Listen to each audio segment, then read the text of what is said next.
Bueno, creo que ya estamos grabando. Necesito aquí, por favor, ahora que me confirmen ustedes si están viendo mi pantalla. ¿Alguno que me confirme?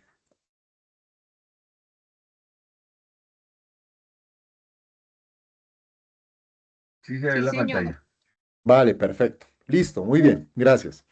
Entonces, pues vamos a iniciar con el ejercicio del día de hoy. Quiero invitarlos de manera muy especial para que podamos participar activamente, así como lo hemos hecho en las sesiones presenciales.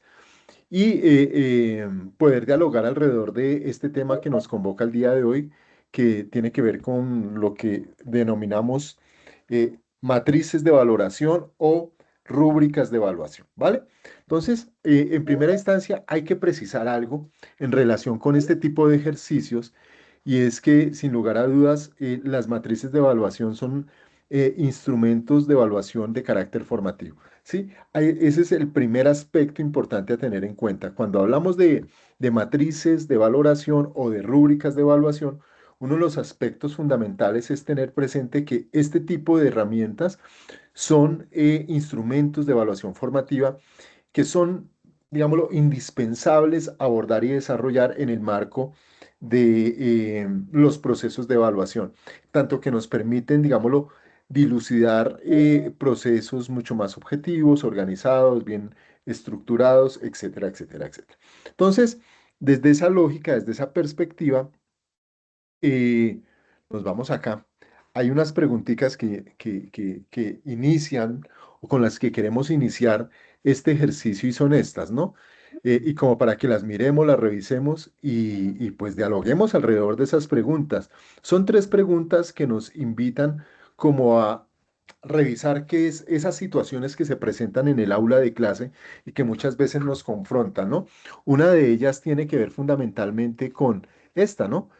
¿Alguna vez un estudiante o un padre de familia les ha cuestionado una nota y han sentido que no tienen argumentos técnicos sólidos para sostenerla? ¿A alguno le ha pasado en algún momento esa situación? Que un estudiante o un padre de familia haya cuestionado una nota y que pucha, a veces siente uno que como que uno no tiene el argumento técnico para sostener, digámoslo, argumentar la decisión que se tomó en el aula. ¿Alguno le ha pasado? Porfa, que lo podamos compartir. ¿O cuánto tiempo pasan justificando muchas veces notas en lugar de dar retroalimentación que realmente ayuda a los estudiantes? Que a veces uno la pasa, oiga, mire, se presentó esta situación y empieza uno como a justificar notas o se han sentido agotados al calificar 40, 45 trabajos y notar que su criterio de evaluación cambió del primero al último debido al cansancio. Me gustaría escucharlos un poco alrededor de eso. No los puedo ver aquí a todos, pero por favor, el que quiera intervenir, levante la mano y con el mayor gusto, pero por aquí alcanzo a ver Ana Lucía, porfa. ¿Cómo estás, Ana? Bien, gracias. Buenas noches. ¿Cómo vas? De estas tres preguntas me quedo con la última.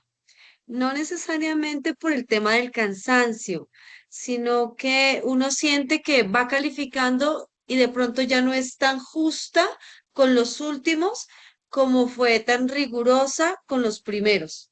Entonces, creo que la rúbrica podría ayudar en ese sentido porque a uno lo invita a mantenerse en los parámetros que definió para hacer la evaluación y no Ana, como cuando nos pasa y nos volvemos como en ese sentido, como un poco cambiando los criterios al final. sí. Ana, ¿y en qué, digámoslo, en qué asignatura te ha pasado eso y cómo lo has logrado como solventar? Yo trabajo con primaria, en este año tengo grado cuarto y matemáticas. ¿Cómo logro no ser tan subjetiva en los casos que tengo que revisar? Y es que voy con unos tres estudiantes que yo sé que tienen claridades en el taller que se desarrolló o en la misma evaluación escrita.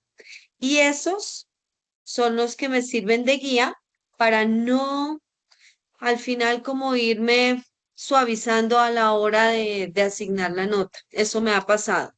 porque sí Perfecto. siento que no soy justa en ocasiones. De acuerdo, sí, ¿no? Y me parece que ese es un ejercicio interesante porque hace parte, digámoslo, del marco de lo que implica el ejercicio de evaluación formativa, ¿no?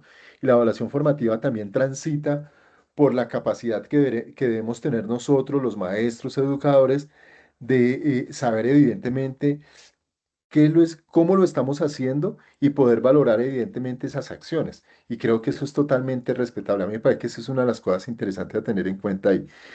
Profe Sandra.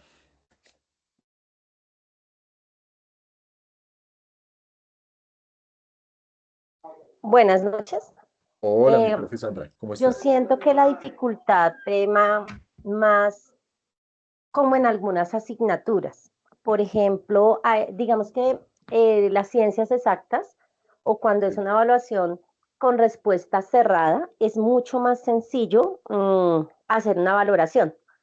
Pero, por ejemplo, hay asignaturas como, por ejemplo, español, cuando tú los pones, digamos, a elaborar un cuento y tienes que mirar distintas variables, o cuando, por ejemplo, estás calificando un trabajo de artes y dar una valoración en este tipo de asignaturas, creo que eso a título pues personal, siento que es más que el cansancio, así como decía la compañera anterior, es lo que más agobia, porque tiende uno a que si no hace una rúbrica con unas especificaciones claras, tiende uno como a hacer juicios ay, vea, a este y estos dos trabajos se parecen, ay, pero a este le puse 4.5 y a este le puse 4.3, ¿por qué?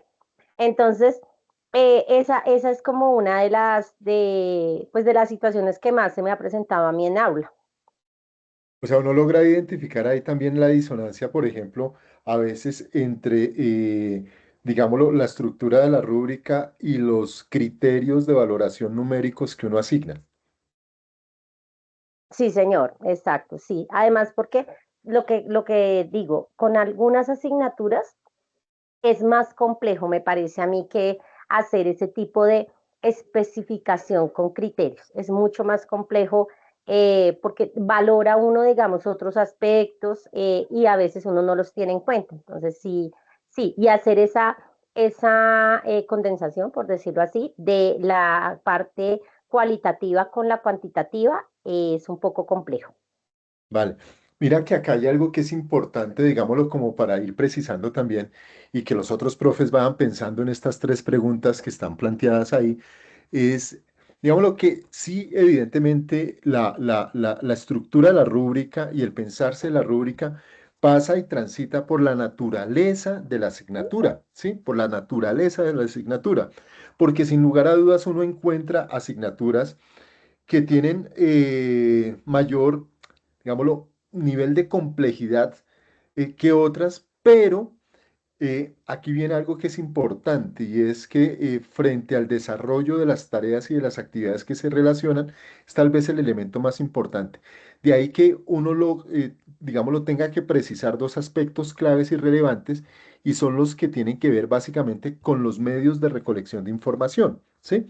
Hay algo y es que, digámoslo que cuando uno habla de los medios, y ahorita que lo vamos a abordar otra vez nuevamente, es poder comprender evidentemente que yo tengo diferentes mecanismos para recoger información, evidencias de aprendizaje de mis estudiantes.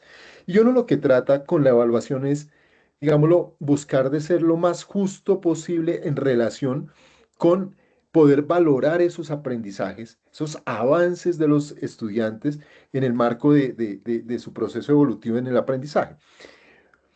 Pero uno a veces encuentra, evidentemente, que en el marco de los medios de evaluación, particularmente de los productos, uno puede hablar de dos tipos de pruebas, ¿sí? Que son fundamentales.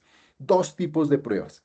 Las pruebas objetivas y las pruebas subjetivas, ¿sí? En evaluación, uno comprende fundamentalmente que las pruebas objetivas tal vez son las más fáciles en términos particulares de poder evaluar, ¿sí? ¿Y por qué son las más fáciles de evaluar? Porque las pruebas objetivas son esas pruebas que son de selección única o son de selección múltiple, perdón, con única respuesta, ¿sí? ¿Qué implica eso? Que independientemente, digámoslo, de la condición, ese tipo de pruebas es mucho más fácil monitorearlas, revisarlas y valorarlas, ¿sí? A diferencia de las pruebas subjetivas. Las pruebas subjetivas son las pruebas que implican, digámoslo, un compromiso de análisis y de interpretación por parte del maestro frente a lo que le solicita al estudiante. Entonces, por ejemplo, una prueba subjetiva es un ensayo, una prueba subjetiva es la entrega de una reseña, una prueba subjetiva es, por ejemplo, estructurar un póster, un portafolio, etcétera, etcétera, etcétera. Claro, implica procesos cognitivos diferentes. ¿Qué es lo que sucede con las pruebas objetivas? Que la prueba objetiva per se es muy fácil digámoslo, de revisar, ¿sí? No de estructurar, de revisar.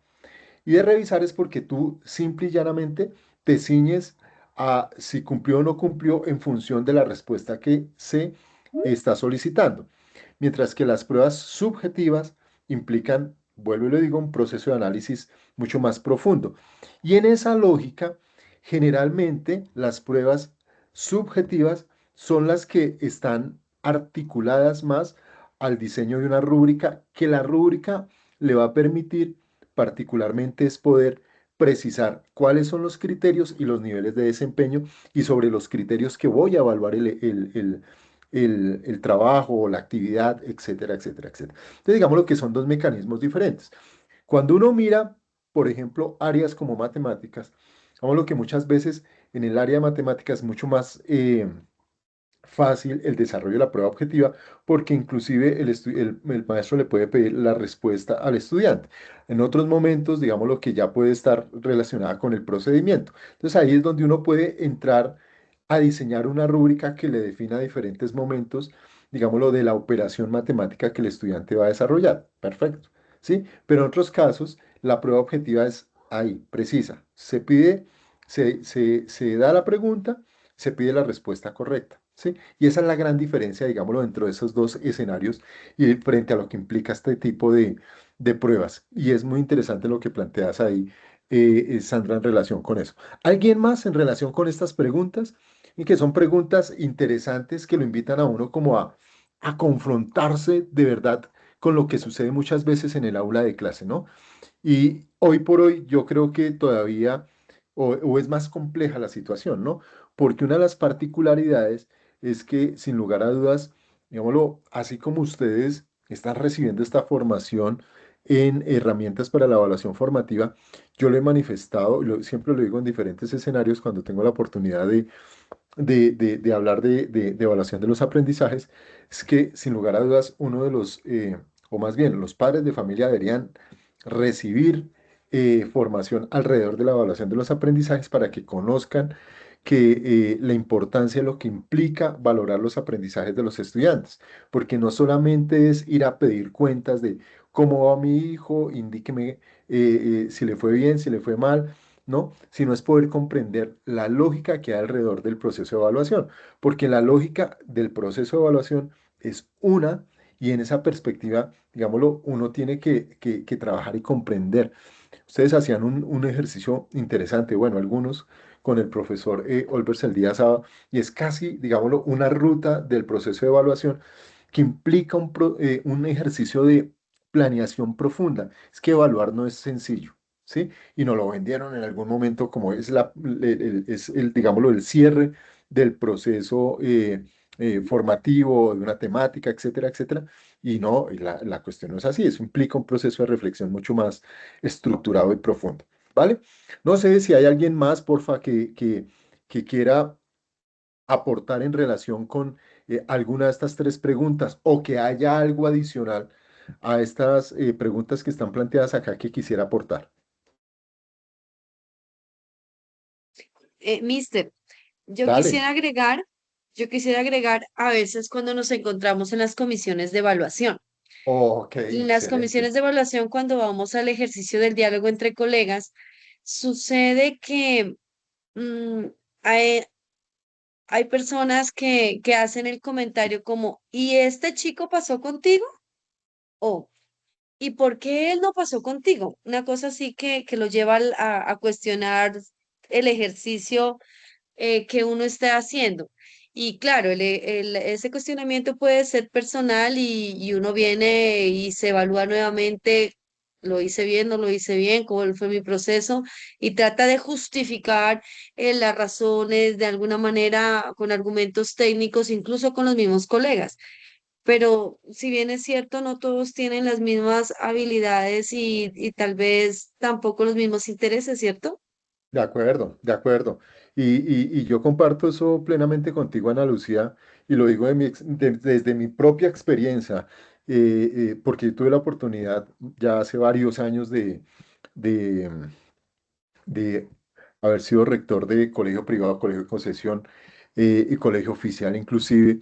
Y encuentra uno evidentemente que las comisiones de evaluación tienen una particularidad y esto que se plantea acá inclusive frente a la necesidad de poder precisar muy bien los criterios de evaluación, pues digamos lo que debería ser uno de las discusiones más importantes que se deben dar en las comisiones de evaluación y promoción. Es decir, las evaluaciones deben centrarse fundamentalmente en el marco de ejercicios dialógicos sustentados sobre la base, lo que implica una verdadera evaluación, ¿sí?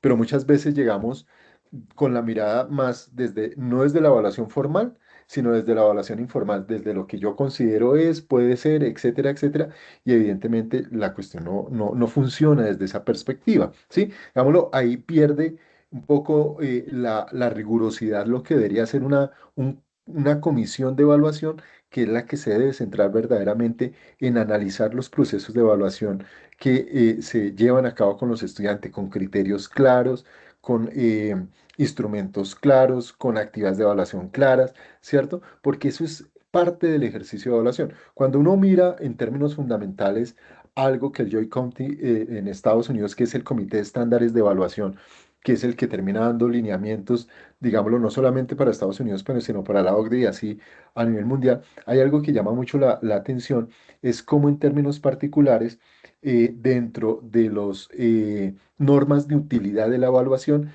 está evidentemente hacer una evaluación responsable y éticamente administrada. ¿Qué implica eso? Que hablar de evaluación implica, valga la redundancia, generar diálogos sobre la base de criterios claramente establecidos. Y eso es uno de los elementos fundamentales. Pero muy pertinente lo que tú dices. José,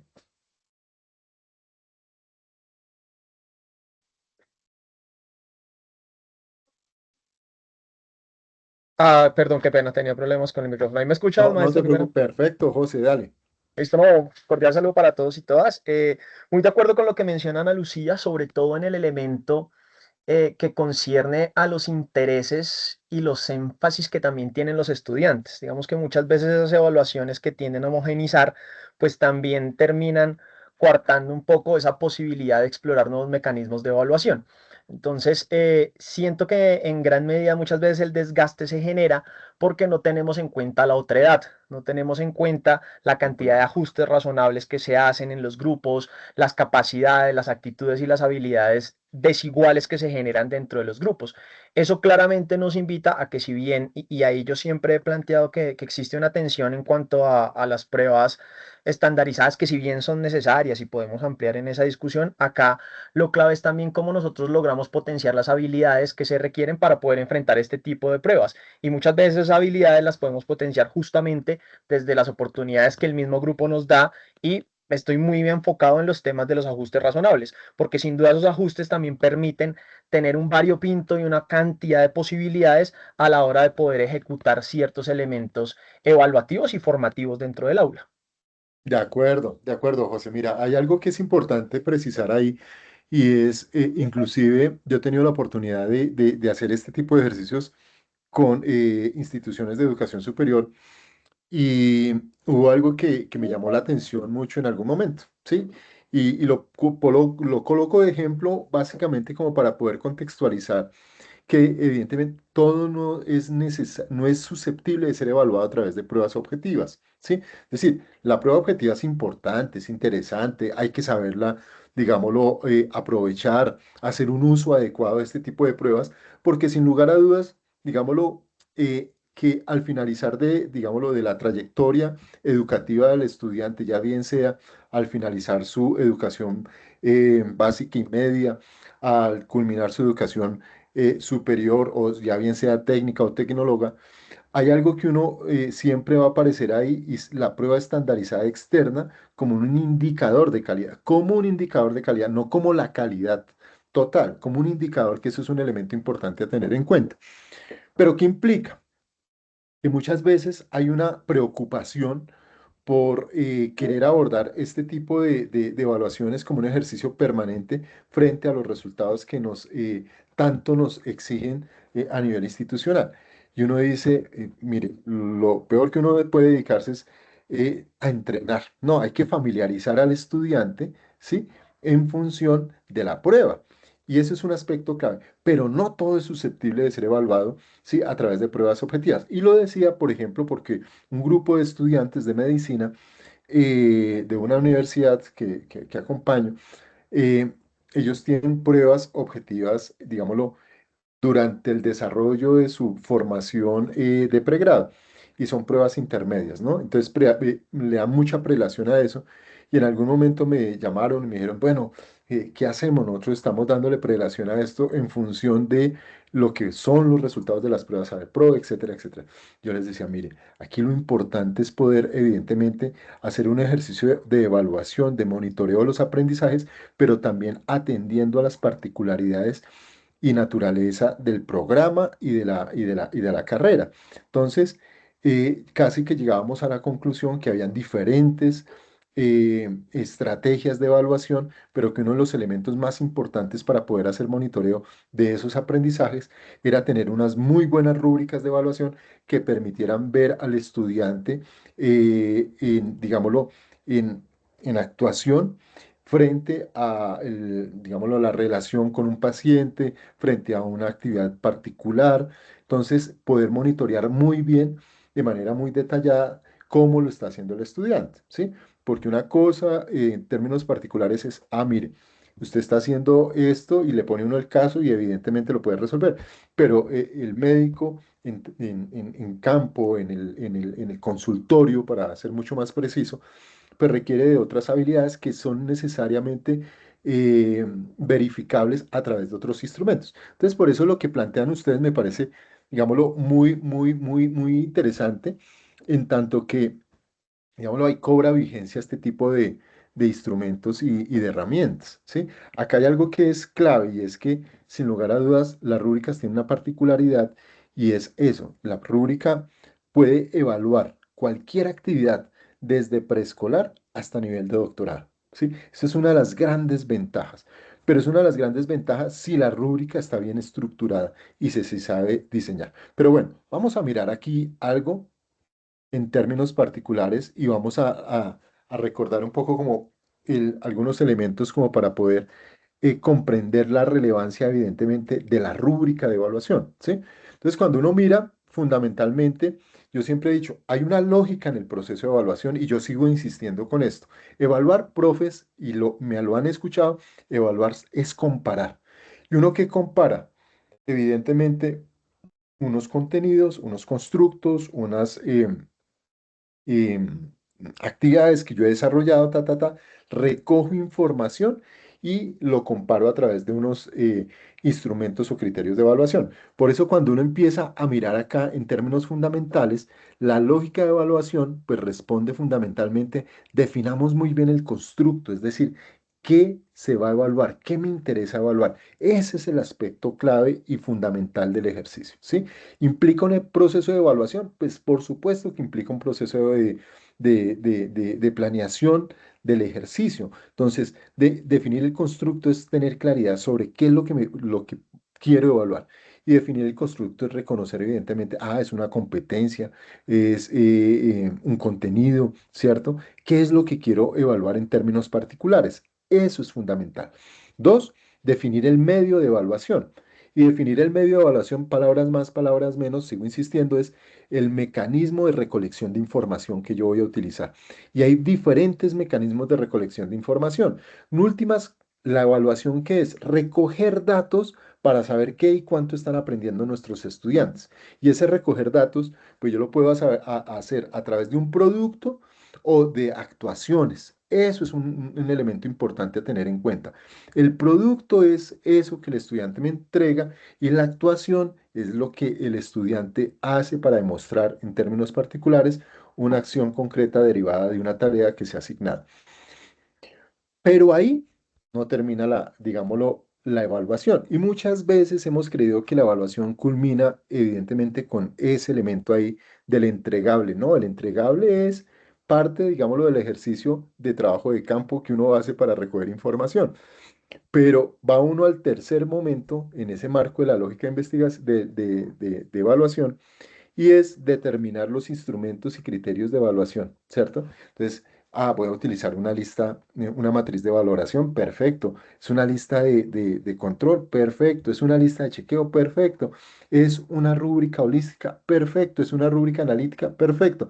Digamos lo que eso dependerá en términos particulares de la profundidad de la tarea y del nivel de rigurosidad que el profesor quiera impregnarle a ese ejercicio de evaluación que el estudiante ha entregado. Entonces, como lo que vienen los tres momentos, ¿no? Definir el constructo, determinar el medio y entrar a establecer cuáles son los criterios de valoración y a partir de eso establecer el ejercicio de comparación para poder decir cómo está el estudiante, cuál es el estado del estudiante en relación con sus aprendizajes. Entonces, digamos que este es un elemento clave en función de, miren acá, cuando yo digo acá en esta parte, con qué herramientas y cuáles son las condiciones de calidad que se van a valorar, ahí es donde empieza a emerger lo que, el ejercicio del cual vamos a hablar hoy, que son las matrices de valoración, ¿sí? Es tener claridad sobre eso, cómo diseñar una matriz de valoración, porque es la que me va a permitir a mí tener criterios claros para tomar decisiones,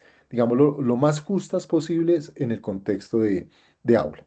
Entonces, desde esa lógica, miren que aparecen cada uno de estos tres elementos, ¿sí? Entonces, el primer elemento es, definamos el constructo. Y el constructo, palabras más, palabras menos, y ya lo he dicho, es la operacionalización teórica de lo que pretendo evaluar. Y esa operacionalización teórica se traduce, pues, evidentemente en qué conocimientos, en habilidades, en competencias, en actitudes, qué es lo que quiero evaluar, ¿sí? Y eso lo debe tener muy claro el maestro. Muchas veces uno evalúa, pero uno evalúa casi, digámoslo, ciñéndose al contenido. Sí, es importante y es relevante, pero ese contenido es el pretexto para poder saber, evidentemente, qué constructo voy a evaluar. Luego viene el siguiente elemento, que son los medios de evaluación. Y los medios de evaluación son los, digámoslo, recursos que voy a utilizar para recoger información. Entonces, si ustedes se dan cuenta acá, claro, uno puede empezar a mirar y dice, mire, están los cuadernos de apunte, los cuestionarios, los exámenes, el ensayo, los informes, las memorias, los organizadores gráficos, los póster, los portafolios, los proyectos, los trabajos escritos, los test, entre otros, ¿sí? Porque eso hay montones. Uno puede sacar un listado todavía mucho más denso de esto.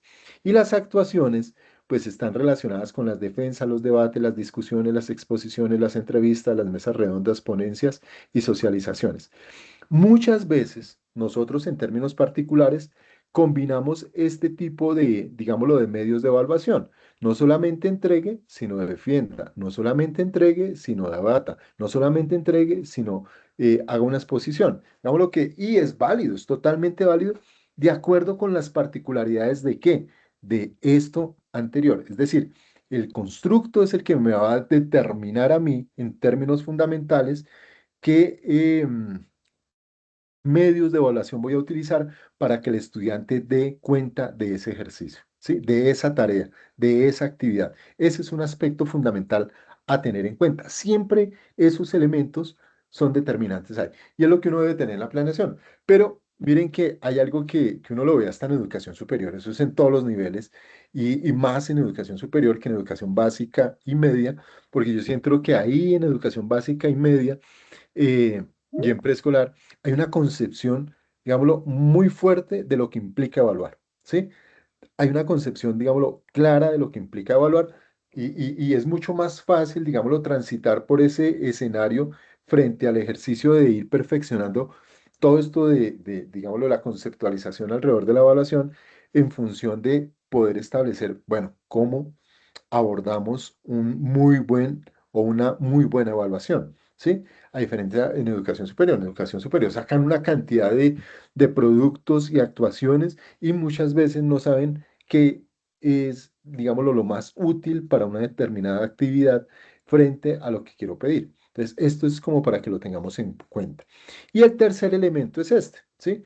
Definir los instrumentos y criterios de evaluación. Y miren lo que ahí está claramente establecida esa lógica de la evaluación. Momento uno, momento dos, momento tres, ¿sí? Y en el momento tres, pues evidentemente aparece lo que vamos a abordar y es las escalas de valoración, las rúbricas de evaluación y las listas de verificación. Palabras más, palabras menos, esto se llaman matrices de valoración, ¿sí?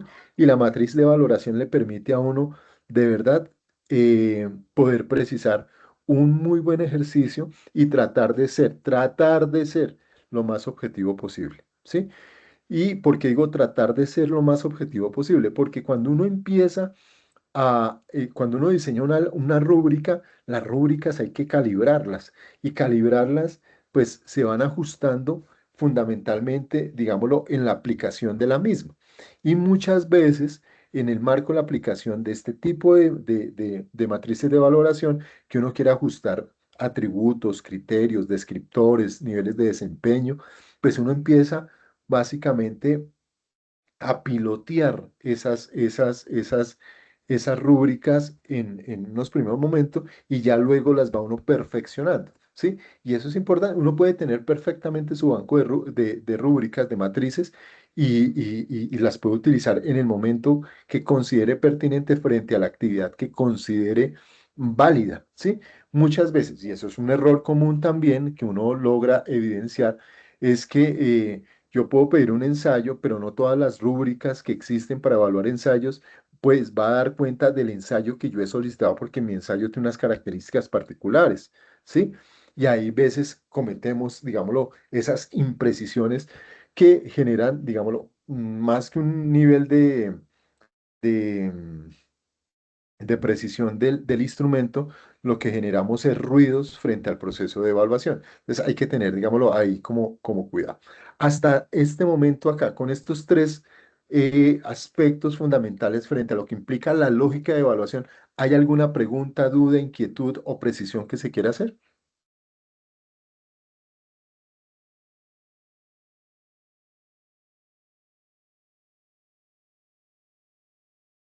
Vale, perfecto. Dale, muy bien, vamos bien.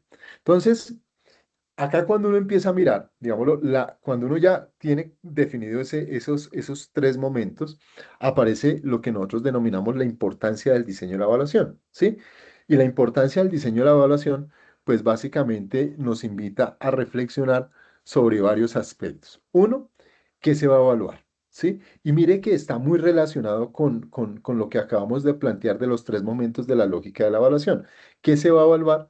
Cómo se va a evaluar y cómo se califica y qué resultados se hacen sobre los resultados. Mire que si uno lo mira desde la lógica del ejercicio de evaluación, el cómo se evalúa, el qué se evalúa, perdón, el qué se evalúa, pues básicamente da cuenta de que de los constructos de evaluación y los contenidos que deseo desarrollar, pero qué de esos contenidos básicamente cómo los voy a operacionalizar y cómo los voy a evaluar, ¿sí?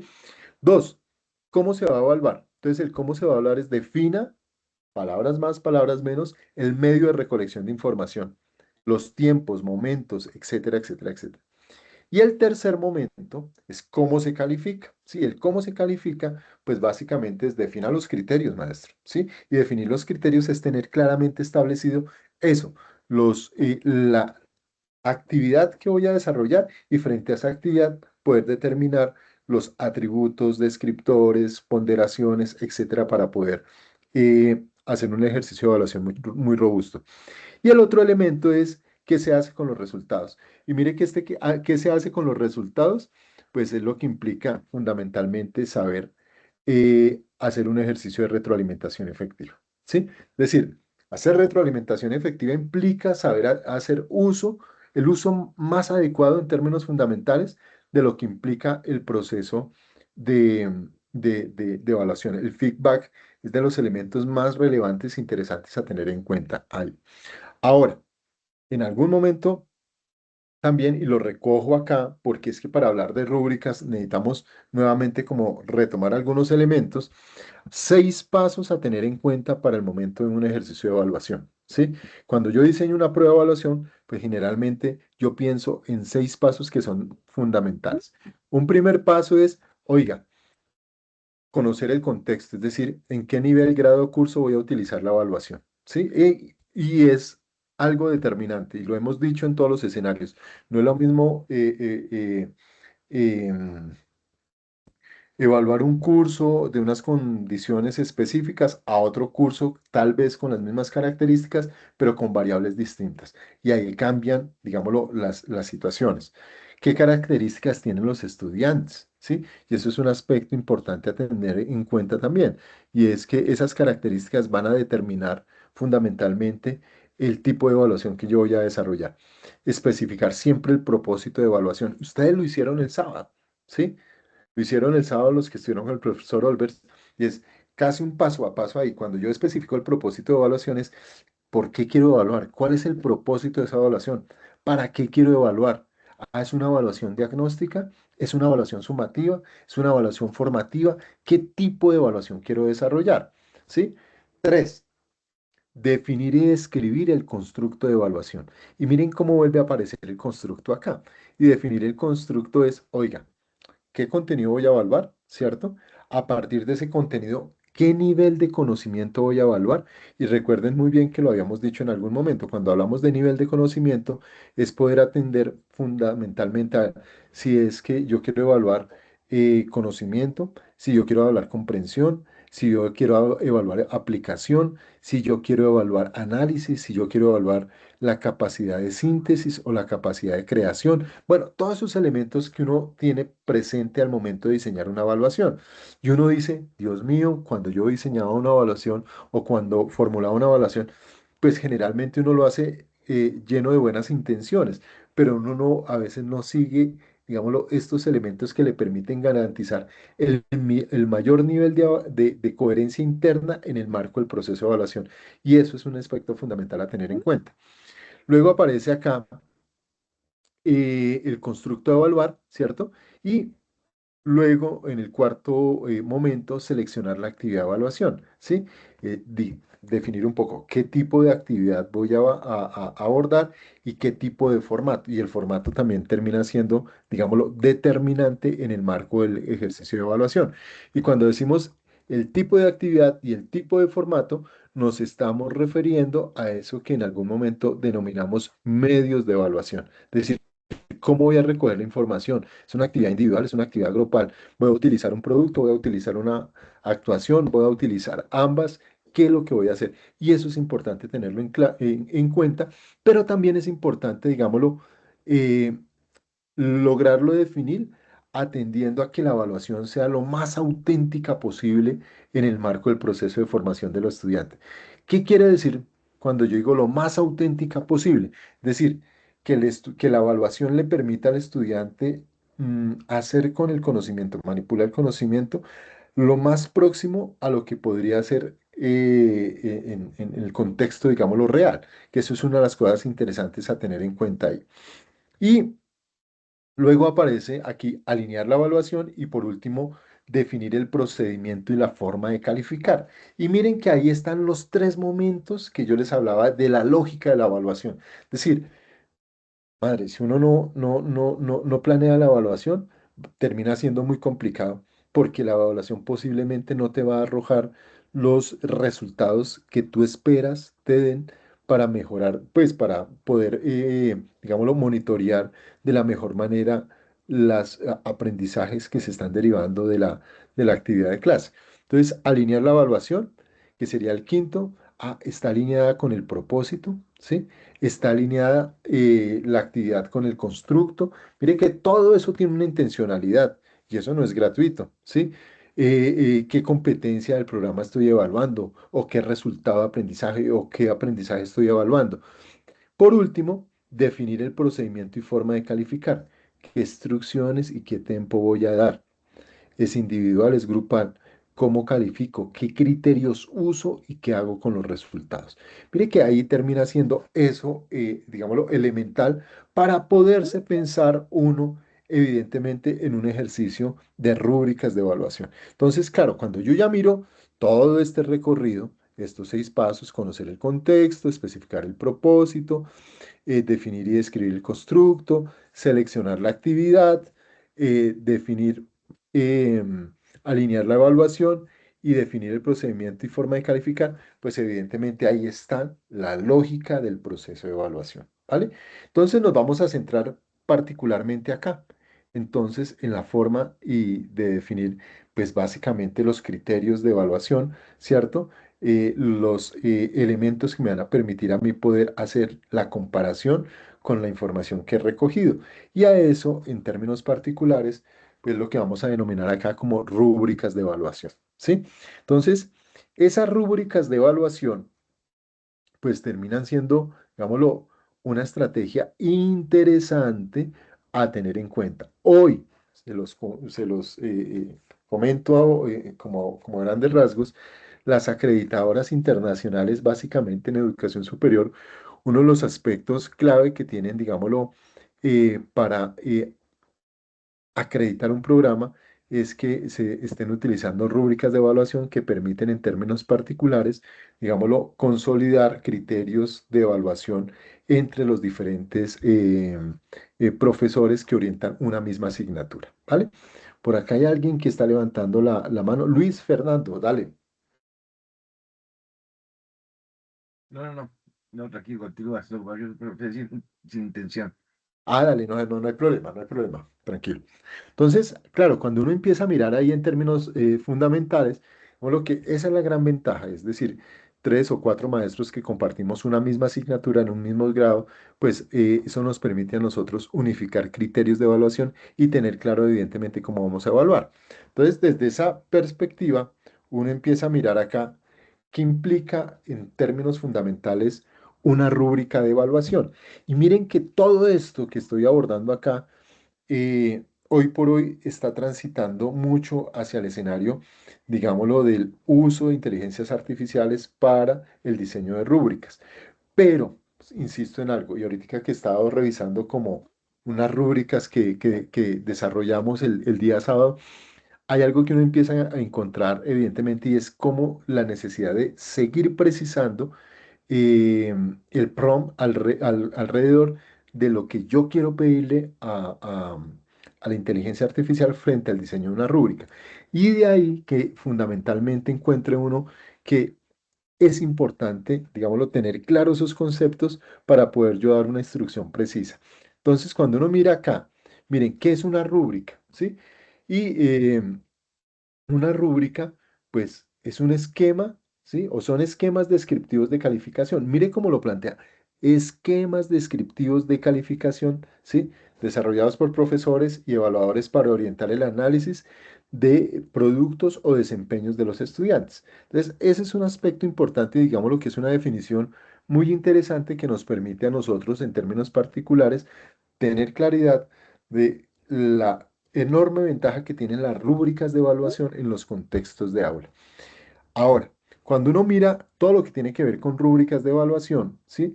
Y particularmente con listas de control, las listas de control tienen un elemento interesante también. ¿Qué es una lista de control? Es un instrumento, ¿sí? En el que se presentan una serie de atributos o criterios con opciones de presencia o ausencia que se deben contrastar, ¿sí? ¿Qué será opciones de presencia o ausencia? ¿Quién me puede ayudar a precisar eso? ¿Qué es una opción de presencia o ausencia en un instrumento de evaluación? ¿Qué creen ustedes?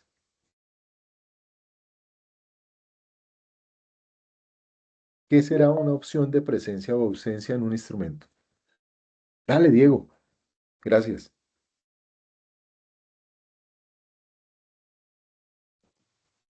Te Buenas escuchamos, noches. Diego, y luego, dale, Diego, y luego María. Vale. Hola, buenas noches. Bueno, yo estoy muy interesado en este curso porque siempre me cuesta hacer ese criterio, porque el concepto que tengo en el momento es de que si cumple o no cumple con cierto criterio o evidencia de la actividad o del procedimiento que se planteó. Porque en mi caso yo enseño programación y cuando inicio el curso, siempre les digo que, o les hago la analogía como un médico, un mecánico. Si uno lleva un problema a un mecánico, uno espera que se lo resuelva. Entonces, en programación, si tengo un programa, yo espero que ese programa funcione y me resuelva el problema que estoy planteando. Entonces, les pongo muy fácil. Si el programa funciona, pues tiene una buena calificación. Si el programa no funciona, pues no tengo una buena calificación. Pero hay la opción, pues, de que a medida que voy siguiendo con el curso, vamos arreglando el programa. Entonces, siempre tengo ese problema con el criterio. A veces los estudiantes me dicen, mire, es que el programa lo tengo. Sí, no funciona bien, no cumple bien, pero pues está de acuerdo a las indicaciones que dijo usted. Entonces, esas opciones de presencia para mí en este momento es evidencias que me muestren que lo que yo enseñé, pues ellos lo pudieron aplicar, como dijo anteriormente, que eh, eran esas evidencias de que sí se absorbió o no se pudo aplicar ese conocimiento. De acuerdo, Diego. Una de las cosas, digámoslo que en términos particulares uno logra identificar con estas listas de control, fundamentalmente cuando se habla de ausencia o presencia, es hablar de sí o no, es decir, está o no está, ¿sí? Y generalmente este tipo de matrices de valoración son matrices muy genéricas, que no nos permiten ver el nivel de desempeño de un estudiante frente a un ejercicio en particular.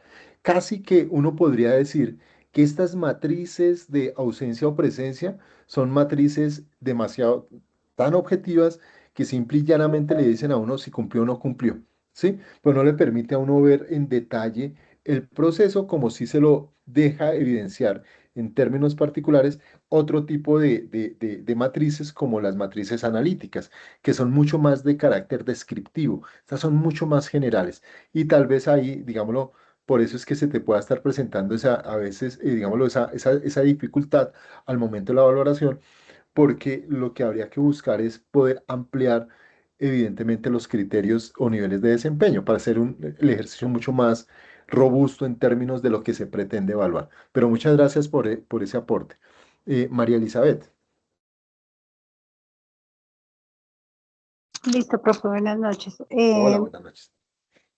Yo pienso que una lista de control es lo que nosotros hacemos cuando vemos una rúbrica, porque siempre nos vamos al criterio superior y miramos, bueno, esto lo hago, esto no lo hago. Realmente uno está haciendo una lista de control en una rúbrica. Uno dice, ah, sí, por ejemplo, me da mucha risa el sábado porque nos pasaron la autoevaluación de los desempeños que hicimos y todos lo que hicimos fue irnos a la última y decir, ah, sí, sí, sí, todos estamos en superior. Entonces, finalmente, una rúbrica para mí se me está convirtiendo en una lista de control desde que uno pues hace ese ejercicio. Claro, cuando uno ya está en un aula, la rúbrica es más amplia porque dice, bueno, hay unos procesos que sí se hacen, ¿no? La rúbrica permite evaluar no solamente el resultado, digamos que yo soy una profe de física y pues a mí sí el resultado es fundamental, la cosa funciona o no funciona, entonces sí o no, no hay como un punto. Pero cuando uno está viendo un tema como vectores, que es una cosa que da o no da, pero que yo también tengo que mirar si él la sabe dibujar, si sabe que es una cola, que es una cabeza, o sea, ya son procesos que se requieren de un método distinto al sí y al no, sino, bueno, cuál es el procedimiento y el concepto que usted tiene y cómo lo desarrolla. Y ahí la lista de control pues no es tan funcional y entonces toca devolverse a la rúbrica a los demás bajos, si hace, no hace, pero llega a algo que eso era profe. Ok, de acuerdo. Mire, acá hay algo que es importante y es que las listas de control, eh, Ana Lucía, Antes de continuar, a dale, mí dale. cuando se me viene a la mente cuando leo esta parte, una serie de atributos o criterios con opciones de presencias o ausencia, se me viene las 5 estrellas. Eh, ¿cuánto calificas si tiene o no tiene aquello? Incluso lo vemos no solo en la evaluación en un colegio, sino en todos los espacios. Un hotel cumple las 5 estrellas, ¿qué qué tantos servicios te ofrece? ¿O cuáles de los que te gustan no están? Eso quería decir. Sí, de acuerdo. Mira que acá hay algo que es importante, inclusive de manera muy puntual, que uno podría utilizar. Yo siempre he dicho, es la estrategia de evaluación que uno utilice para hacer lo más, digámoslo, la actividad de aula lo más expedito posible y poder recoger la mejor cantidad de información. Uno diría, si yo quiero hacer verificaciones rápidas en el aula, la lista de controles es lo más adecuado, ¿sí? Porque la lista de control te permite a ti básicamente hacer una revisión muy ágil, muy puntual, a diferencia de lo que puede suceder con las matrices o rúbricas de evaluación de carácter analítico. Miremos acá. En estas listas de control, pues básicamente la persona que evalúa se va a limitar a indicar si los atributos o criterios están presentes o no en el objeto evaluado, ¿sí? Ese es un aspecto fundamental. ¿Están presentes o no en el objeto evaluado? Entonces, digámoslo que cuando uno mira, este puede ser una perfecta lista de control, ¿sí? Entonces uno puede coger, definir los criterios. Ah, miren, esto, y coloco acá un ejemplo que es el que yo generalmente utilizo para mis actividades con estudiantes, por ejemplo, de posgrado, en el marco del planteamiento del problema, ¿sí? De investigación. Entonces, yo les pido a ellos, bueno, ustedes me van a sustentar esto de manera muy rápida, son 10 estudiantes, cada uno va a tener 5 o 10 minutos para sustentar el problema. Entonces, pero lo que uno hace es ¿por qué me interesa que lo haga el estudiante? Porque no necesito verificar cómo vamos en el ejercicio. No es que esto se convierta en un ejercicio de evaluación sumativa, sino es un ejercicio de evaluación formativa, porque a partir, digámoslo, del número de ausencias o de aciertos en sí o de no, pues yo ya tomaré decisiones internas para decir, oiga, un momentico, me toca parar acá y precisar más, por ejemplo, lo que tiene que ver con la delimitación del problema de investigación. Entonces, miren que una lista de control le permite a uno, en términos fundamentales, revisar de manera muy ágil cualquier actividad, tarea que yo plantee. Entonces, yo puedo definir aquí criterios. Miren que los criterios son muy generales. Sustenta con evidencias y datos el planteamiento del problema, sí, no. Identifica de manera clara y precisa los componentes del problema. Responde por qué se da un problema, sí, no. Hace explícito el contexto en el que emerge el problema y su relación con la investigación, sino, y define claramente el problema a abordar, sino. Por ejemplo, a mí me envían el problema de investigación, 4 páginas, y yo lo que hago rápidamente es hacer una revisión con esto y se lo regreso, ¿sí? Y se lo devuelvo. Y le hago, si puedo, le hago alguna observación adicional, ¿sí? Pero ya la misma rúbrica o la misma lista de control le está permitiendo al estudiante poder revisar su documento a la luz de, ah, miren, me falta esto, no tengo esto, etcétera, etcétera, etcétera. ¿Vale? Que eso es un elemento importante a tener en cuenta frente a este tipo de listas de control, que son muy útiles para poder revisar cualquier actividad en el aula de clase. ¿Sí? Inclusive uno lo puede hacer con los estudiantes frente a la revisión de una tarea muy general, cómo están, y verifica uno y recoge información. Otro aspecto acá es este. Las listas de control con escalas de valoración, que aquí esta variante se hace mucho más estructurada y más interesante. Diego, dale. Gracias, gracias. Antes de pasar a la otra, sino que estaba pensando en lo que en la charla, creo que fue del miércoles, nos Sí, decían sobre la retroalimentación. Usted, por ejemplo, dice que la lista de control simplemente le dice sí o no y si hace una observación, pero lo que entiende es que esta lista se limita al sí o no. ¿Qué podríamos hacer para implementar esa retroalimentación? Porque lo que más nos recalcaba era decirle el cómo. Entonces, si claro, mira, usted, si puede, por ejemplo, decir ahí, sustenta con evidencia y datos el planteamiento del problema. Puede decir no. Listo, pero entonces, ¿qué? ¿Qué hago mira, con el mira, mira, estudiante? mira, Entonces, ¿qué? Diego, que una de las cosas interesantes a tener acá en cuenta en el marco del feedback es que una de las particularidades de lo que conocemos como matrices de valoración, ¿cierto? Llámese rúbricas, llámese rúbricas analíticas, rúbricas holísticas, listas de control, checklists, etcétera, etcétera, etcétera, tiene una particularidad y es que el instrumento per se ¿sí? Te está brindando información de retroalimentación, ¿sí? Que eso es una de las cosas importantes a tener en cuenta. La rúbrica per se, sea como sea, ya es un instrumento en términos fundamentales de retroalimentación. ¿Y por qué lo digo? Mira, yo voy a diligenciar este, ¿sí? Sustenta con evidencias y datos el planteamiento del problema. No, ¿sí? Identifica de manera clara y precisa los componentes del problema, ¿sí? Hace explícito el contexto en el que se da el problema y su investigación. Sí, define claramente el problema a abordar. No. Entonces, claro, uno diría, no, aquí es donde me voy a concentrar yo, ¿cierto? No y no. Entonces, no. Sustenta con evidencias y datos el planteamiento del primero. Lo primero que yo tendría que hacer es, oiga, voy a revisar si evidentemente la estructura de mi planteamiento tiene datos. El dato le da, digámoslo, rigurosidad al ejercicio y eso me permite revisar en términos fundamentales. Digámoslo que hay un ejercicio de retroalimentación en el mismo diligenciamiento de la rúbrica al entregársela al estudiante. Ahora, claro, yo la puedo complementar si le puedo, digámoslo, generar observaciones adicionales. Entonces, si le quiero generar observaciones adicionales, yo pensaría es eh, frente al tipo de retroalimentación y frente al tipo de rúbrica que voy a utilizar con mis estudiantes. Bueno, porque las rúbricas analíticas tienen una particularidad y es que la retroalimentación es mucho más precisa porque se está mirando sobre niveles de desempeño mucho más específicos. Esta es mucho más general, ¿vale? Entonces, como para que tengamos esos elementos, digámoslo, en cuenta acá. Si yo paso a estas, digamos lo que es una lista de control con escalas de valoración, sigue siendo una lista de control, pero las escalas, digámoslo, se amplían y son mucho más interesantes de poder precisar. Por ejemplo, estos instrumentos son instrumentos a los que se les asigna un valor a cada uno de los criterios o atributos a evaluar. Entonces, uno puede tener las escalas numéricas de 1 a 5, ¿cierto? Escalas de estimación de frecuencia, siempre, generalmente, a veces, nunca escalas de intensidad muy fuerte, fuerte, débil. En otras palabras, estos son escalas de Likert, ¿sí? Está esto, escalas de cantidad, sobresaliente, distinguido, bueno, aprobado, insuficiente, reprobado.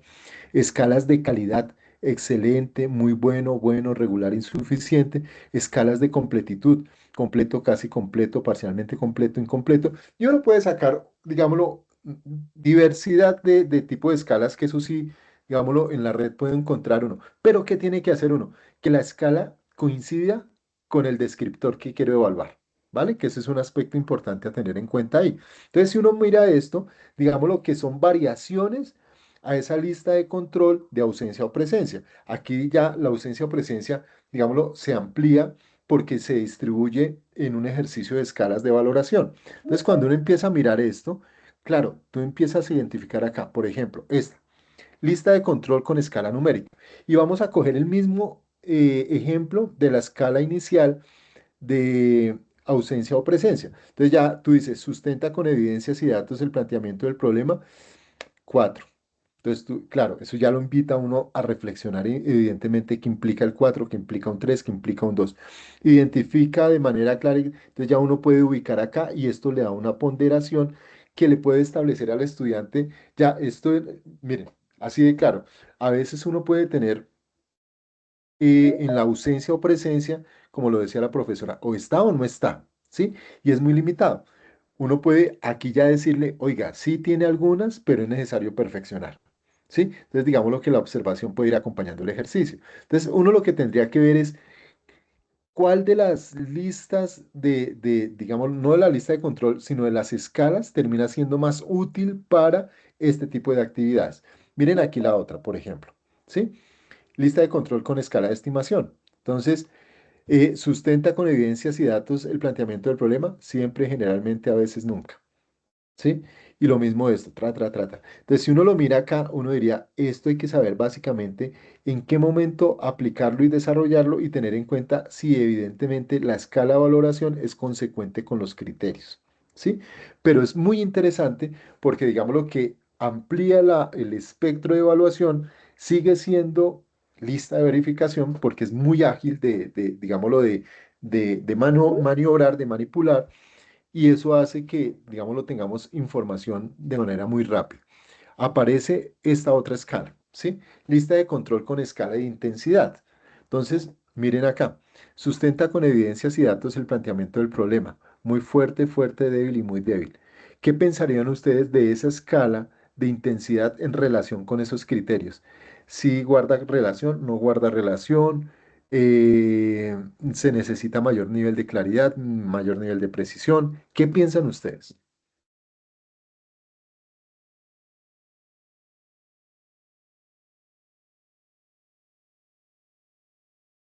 Dale, Viviana.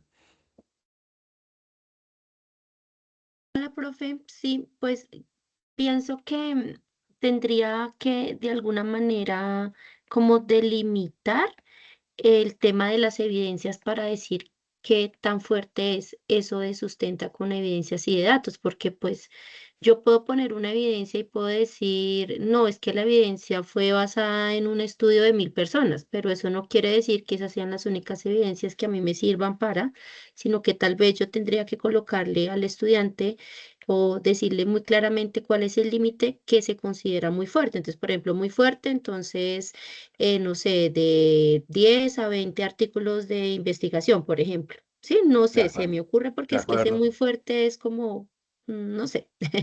De acuerdo, mira, mira cómo en términos particulares, y me encanta que se dé eso porque, digamos, lo que la escala genera, puede generar ruido en relación con el criterio.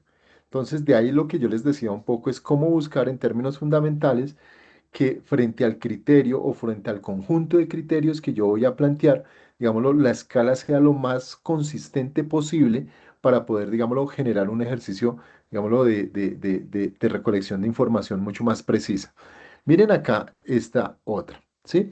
Que es la escala, lista de control con escala de calidad. Entonces, digamos que esta lista de control con escala de calidad todavía es mucho más interesante porque acá, mire, sustenta con evidencias y datos el planteamiento del problema, excelente, bueno, regular, insuficiente. Digamos que aquí ya le empieza a uno a dar elementos mucho más concretos frente a la información del estudiante. No simplemente existe o no existe, sino qué tanto existe.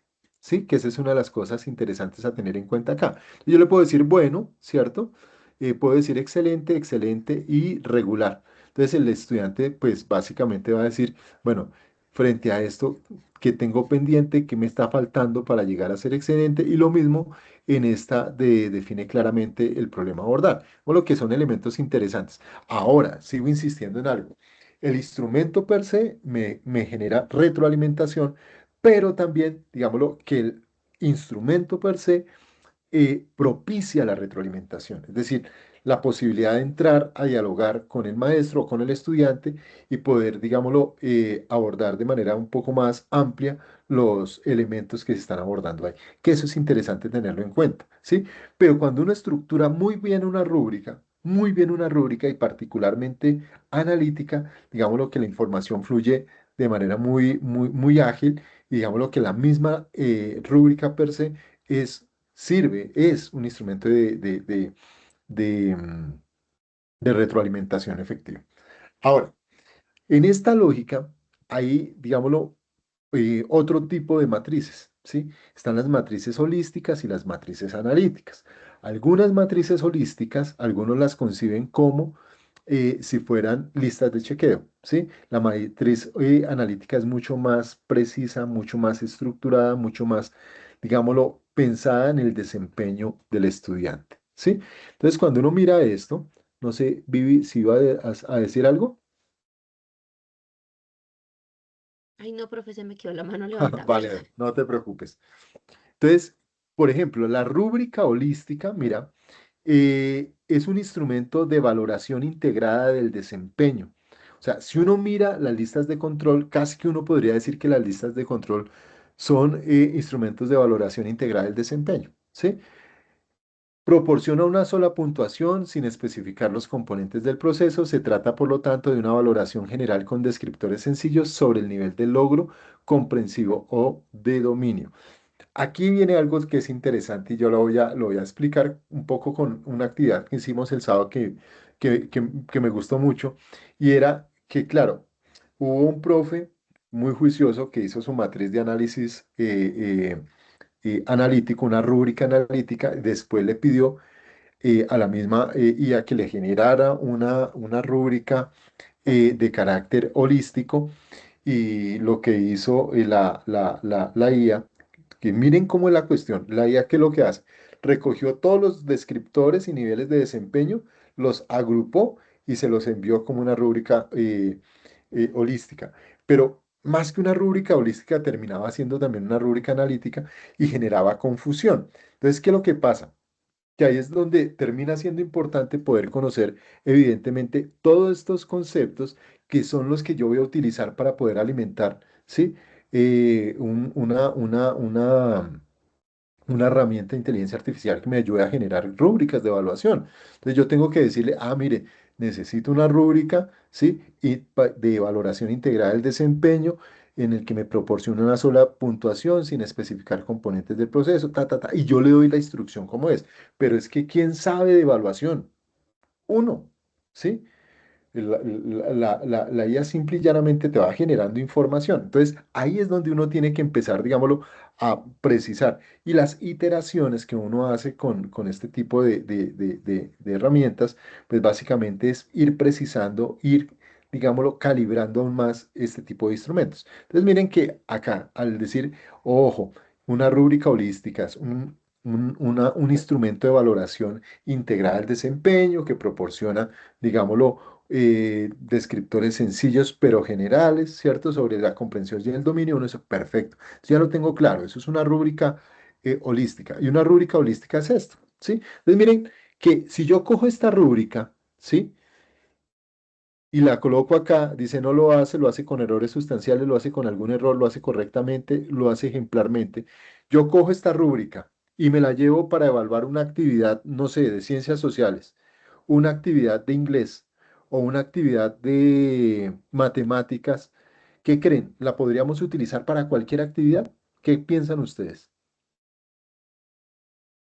Miren esta rúbrica, es una rúbrica interesante y la puede uno básicamente como un ejercicio de verificación, pero lo podríamos utilizar en una actividad de inglés, lo podemos utilizar en una actividad matemática, la podemos utilizar en una actividad de ciencias sociales, la misma rúbrica. ¿Qué piensan?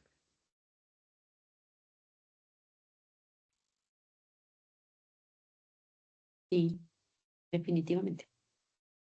María Isabel dice que sí, perfecto. Por acá está Leonardo.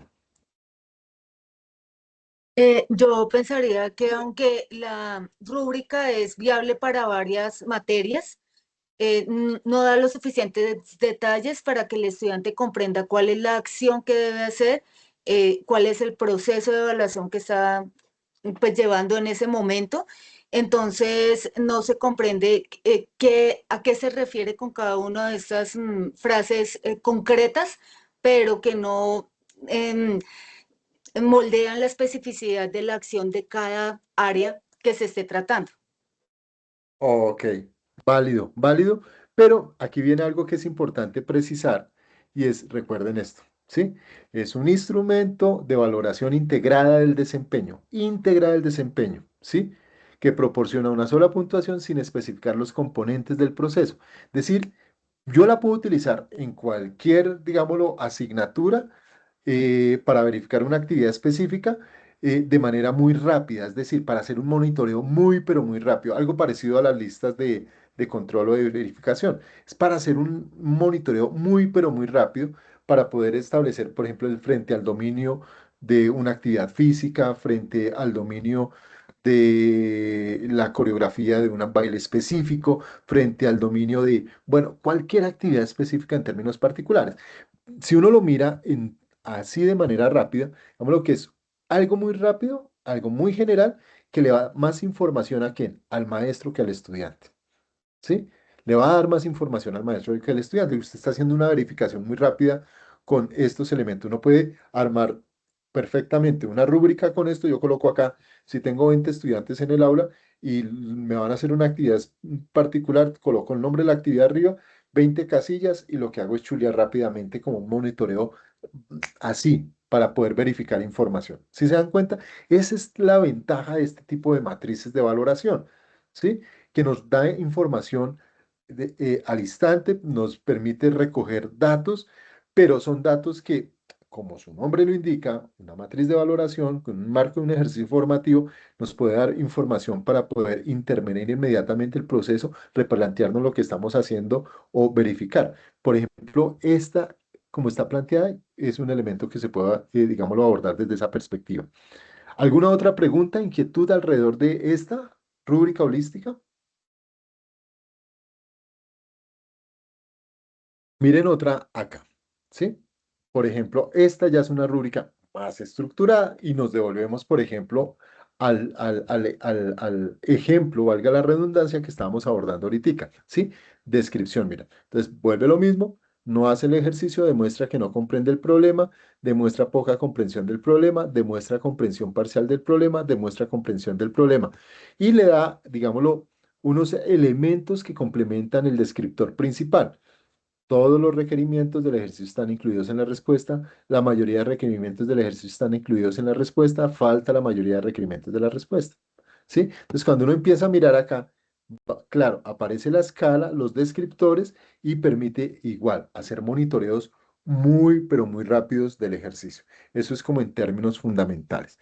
Ahora, cuando uno mira, pasemos a la otra, miren la rúbrica holística. La rúbrica holística es para recoger información de manera muy rápida, no nos permite entrar en el detalle del nivel de desempeño del estudiante porque es una matriz integrada de información, ¿sí? Nos permite recoger datos muy rápidos. La rúbrica analítica, a diferencia de la rúbrica holística, sí es mucho más precisa, es mucho más estructurada, es mucho más compleja, es, digámoslo, no es fácil de diseñar, que inclusive cuando uno la diseña con IA hay que revisar y hay que ajustar, porque se encuentra uno a veces con imprecisiones que no corresponden al atributo o no corresponden al descriptor, etc. Y miren que acá, ¿qué es esa rúbrica analítica? Es un instrumento de valoración que brinda información detallada, ¿sí? Sobre los desempeños de los estudiantes a lo largo de varios atributos, criterios y dimensiones. Y miren acá, ¿sí? Esta es, digámoslo, como en términos particulares, la estructura de este tipo de matrices, ¿sí? De este tipo de rúbricas. Entonces, yo voy a encontrar acá, evidentemente, unos atributos, ¿sí? O dimensiones, o criterios, como yo lo quiera denominar, ¿sí? Frente a lo que voy a evaluar. Entonces, yo defino muy bien, mire, introducción, tesis, argumentación, conclusiones, perfecto, ¿cierto? Defino el nivel de rendimiento logro. Yo puedo colocar una escala de calidad como esta, o yo defino la escala, ¿sí? Por eso yo le digo siempre a los maestros, usted puede manejar, digámoslo, de manera muy eh, personal, ¿cierto? Muy desde la perspectiva pedagógica en términos particulares, la rúbrica usted la diseña atendiendo a las características de su estudiante, atendiendo a las características de las actividades o las tareas que pretende abordar a través de la rúbrica y lo va dejando todo muy claramente determinado. Aparecerá acá, digámoslo, la puntuación, si yo la quiero incluir, porque yo puedo colocar el nivel de rendimiento numérico o el nivel de rendimiento a nivel cualitativo. Pero yo puedo combinar estos dos elementos, ¿sí? ¿Y por qué puedo combinar estos dos elementos? Porque al momento en que yo coloque, por ejemplo, niveles de rendimiento, la puntuación va a terminar siendo clave para que usted, digámoslo, pueda tener también insumos para la valoración cuantitativa que en algún momento tiene que reportar, ¿sí? Que eso es importante también tenerlo en cuenta. Entonces, yo puedo colocar acá insuficiente, ¿cierto? Y puedo colocar inclusive hasta rangos. Insuficiente va de tanto a tanto, aceptable de tanto a tanto, bueno de tanto a tanto, excelente de tanto a tanto. Es decir, yo puedo jugar con las rúbricas, ¿sí?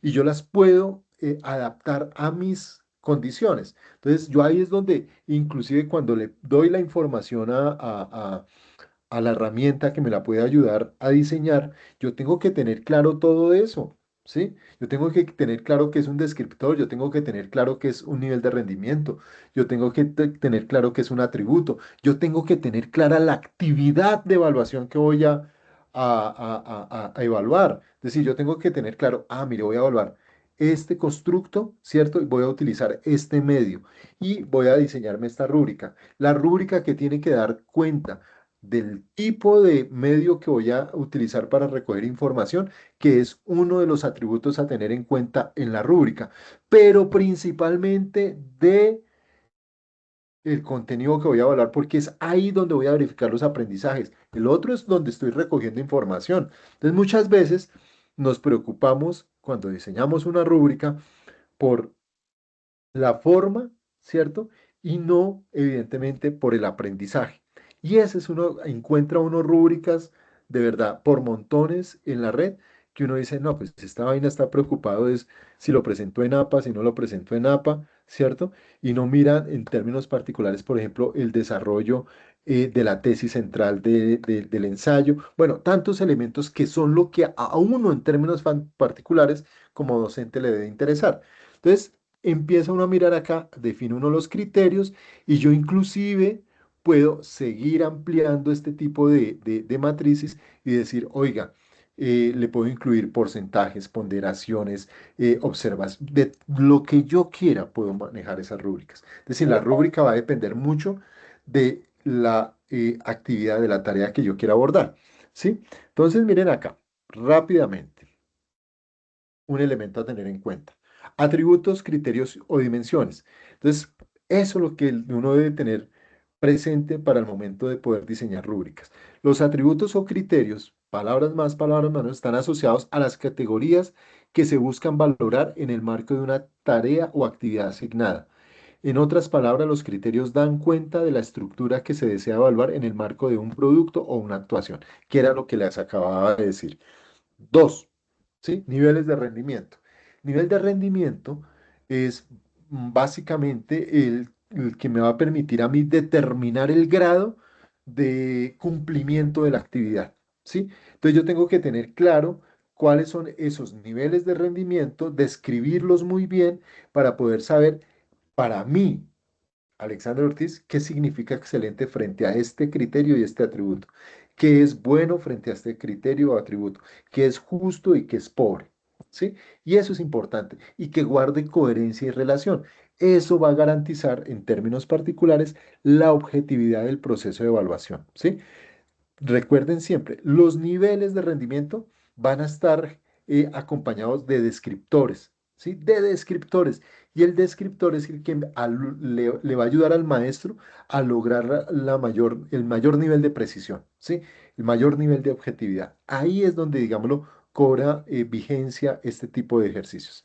La puntuación, como ya les decía, pues básicamente eh, hace parte, digámoslo, ese es el sistema numérico que yo le puedo asignar a la rúbrica y ese sistema numérico generalmente lo puede articular, digámoslo, a las escalas definidas en el marco del sistema en el CIE. Sí, en el CIE. Usted mira, Tata, para que evidentemente también tenga información para reportar si es dado el caso que tiene que reportar frente a la actividad en particular.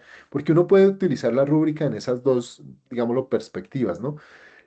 Para hacer monitoreos, pero también para hacer valoraciones finales de un proceso. Y es totalmente válido. Los descriptores que son, digámoslo, esas indicadores que están relacionados con el nivel de desempeño y el atributo, ese descriptor debe dar cuenta de esos dos elementos, tanto del atributo como del nivel de desempeño, ¿sí? Entonces, el descriptor debe ser consistente si es frente a un nivel excelente, cómo está planteado el descriptor, frente a un nivel aceptable, frente a un nivel bajo, etcétera. Entonces, son descripciones explícitas del rendimiento y muestran relación con el puntaje e indica lo que se espera que los estudiantes demuestren. Delimita cada nivel de rendimiento y deben ser muy detallados para diferenciar entre los diferentes niveles y aumentar la objetividad del proceso, que eso es importante tenerlo en cuenta. Entonces, si uno lo mira desde esa lógica, miren acá esta matriz o esta rúbrica analítica, ¿sí? Y es bien interesante porque acá el nivel de desempeño en esta rúbrica es numérico, ¿sí? Pero yo lo puedo acompañar con niveles de desempeño, digámoslo, de carácter cualitativo. Están los criterios, ¿sí?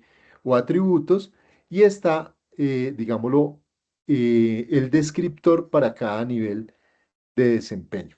Entonces, cuando uno mira acá, seguimos como en el marco del planteamiento del problema, de técnica de muestreo, preguntas de investigación, análisis estadístico, informe de resultados. Entonces, yo defino los criterios de acuerdo con lo que yo quiero evaluar y con lo que yo quiero verificar en mis estudiantes, que eso es importante. Pero muchas veces uno se va a buscar rúbricas en la red y sí, usted la puede adaptar, pero cuando usted empieza a evaluar, siente que se le están quedando muchas cosas por fuera porque es que la intencionalidad, yo digo, una rúbrica, las rúbricas son únicas, porque dependen en términos particulares del trabajo y de la lógica y de la metodología que usted está abordando. Entonces, digamos lo que es importante como ajustar esos elementos. Entonces, cuando uno mira acá, esta rúbrica, ya el nivel de desempeño es mucho más específico.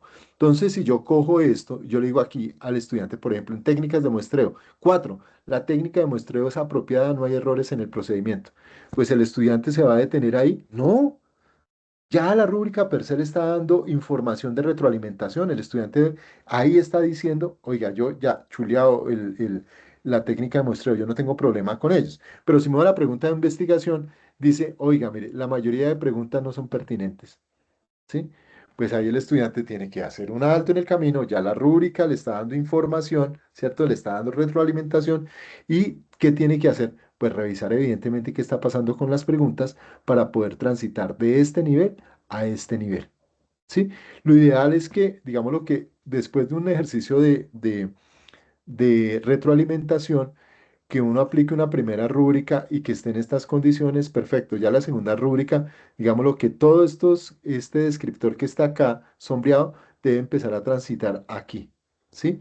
Porque la rúbrica de la retroalimentación debe estar orientada a eso, es a mejorar permanentemente, ¿vale? Entonces, cuando uno mira acá, miremos este otro elemento aquí, ¿sí? Miren esta otra estructura de rúbrica que es la que yo utilizo y la que más me parece interesante, ¿sí? Yo puedo definir acá los criterios, ¿sí? Le puedo abrir a cada criterio unos indicadores y a cada indicador un descriptor. Y va a hacer que la rúbrica en términos particulares sea muchísimo más precisa, ¿sí? Muchísimo más precisa. Entonces, eso ayuda básicamente, digámoslo, a poder precisar el alcance del ejercicio. Yo puedo colocar acá, por ejemplo, un gran criterio que se llame planteamiento del problema. ¿Sí? Entonces yo digo, en planteamiento del problema, ¿qué quiero ver?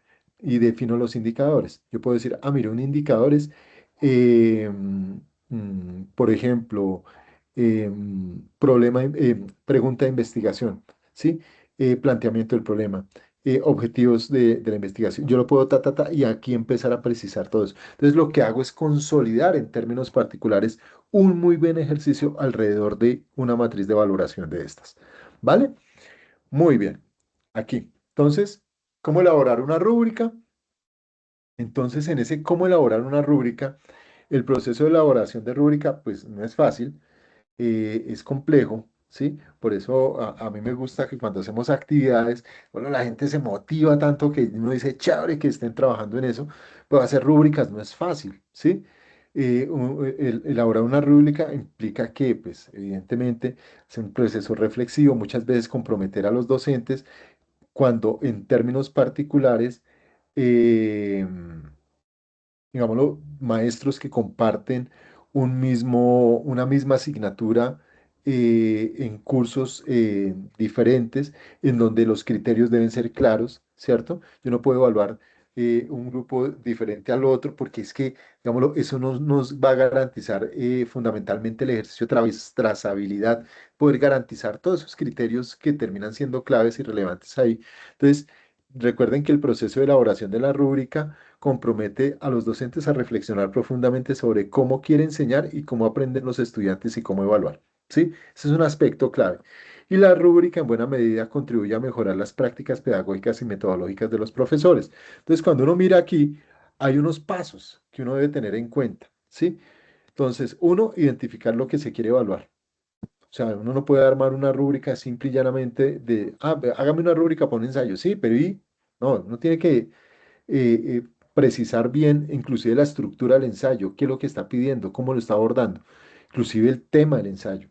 Identificar los atributos que debe tener el desempeño del estudiante para demostrar lo que se está evaluando. Esto es tal vez lo más complejo. Hacer una ayuda sobre las características que describen cada atributo. Bueno, este es un ejercicio interesante cuando se hace, por ejemplo, con profesores que comparten una misma asignatura.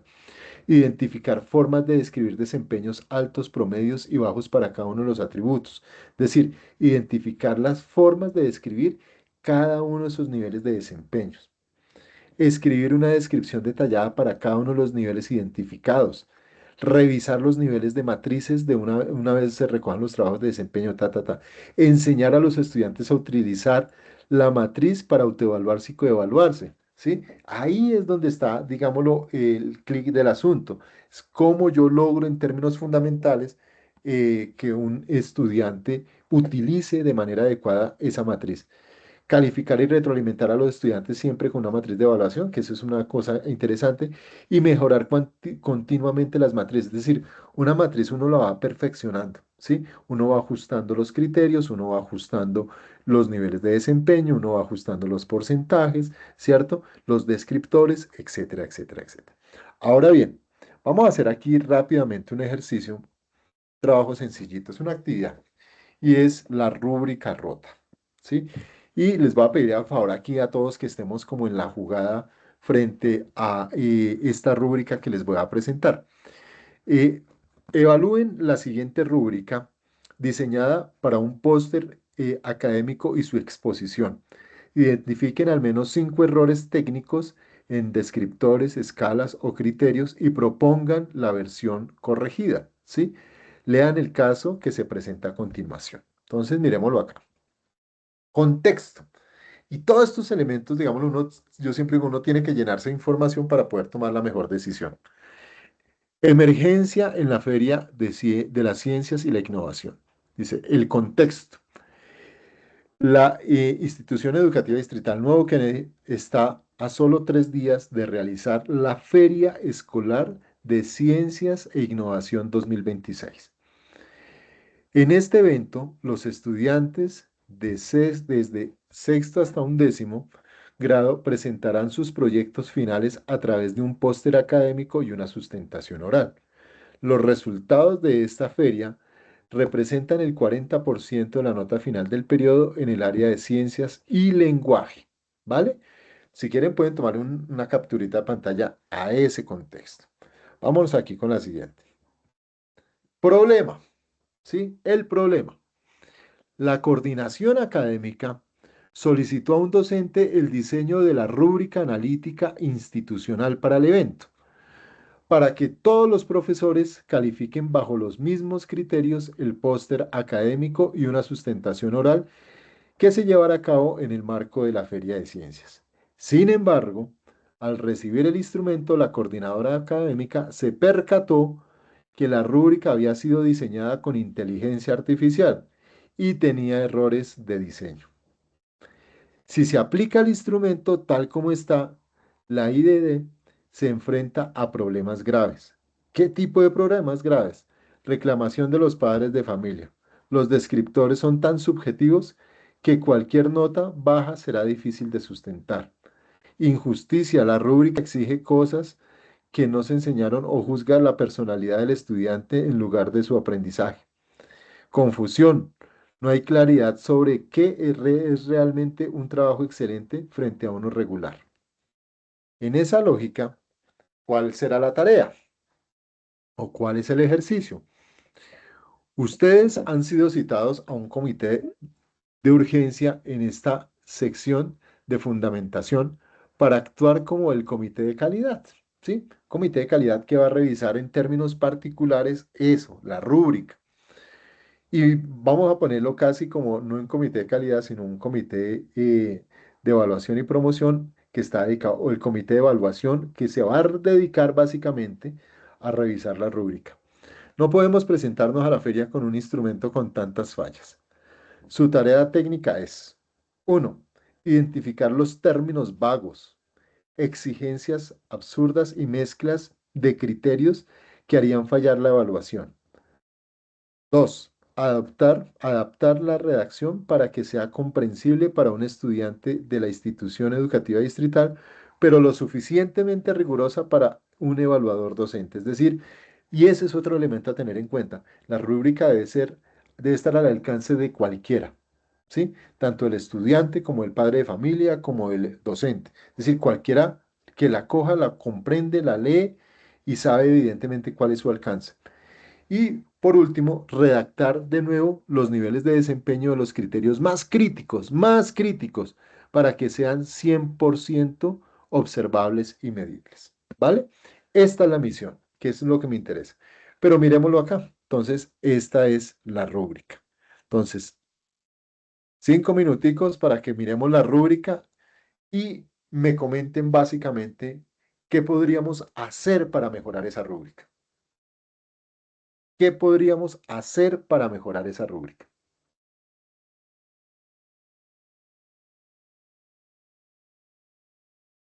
Mírenla bien, por favor. ¿Qué podríamos hacer para mejorar esa rúbrica? Y es una rúbrica hecha con inteligencia artificial.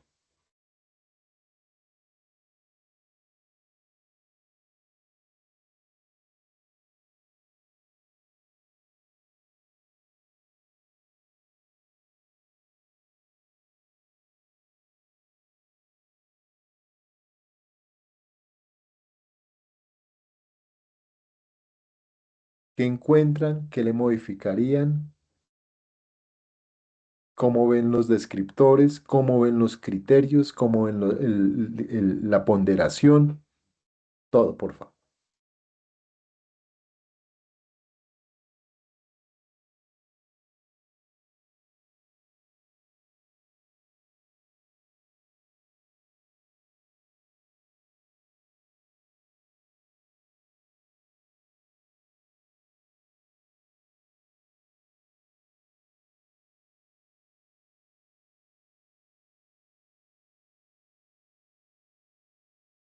Uy, hay varios por acá. Perfecto.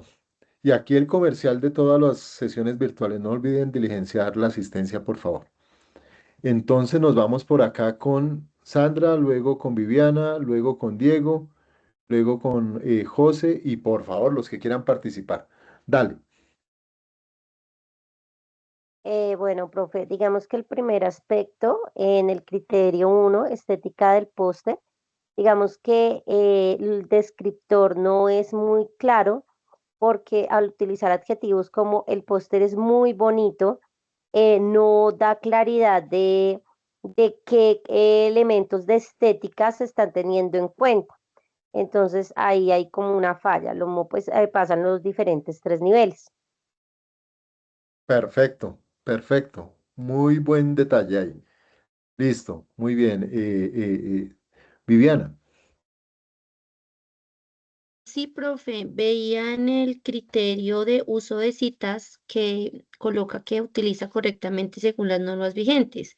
Pues hay varias normas, ¿no? Los estudiantes pueden decir, no, me voy por la versión 6, la versión 7. Yo tendría que especificarle allí al estudiante cuál, pues son las normas que yo quiero que aplique dentro de, pues, de la citación de lo que va a utilizar en el póster.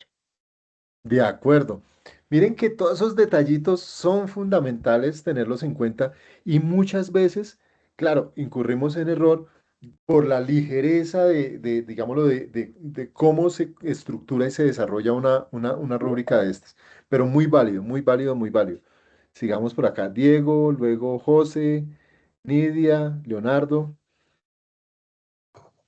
Yo retiraría el ítem de exposición oral, porque si bien es Ok. cierto, la exposición oral es importante para presentar el póster, pero como decía, la solicitud de evaluación solamente se va a evaluar el elemento póster. La exposición oral haría otra rúbrica que incluso ampliaría más esas competencias o esas características que debe tener una exposición oral por parte de los estudiantes.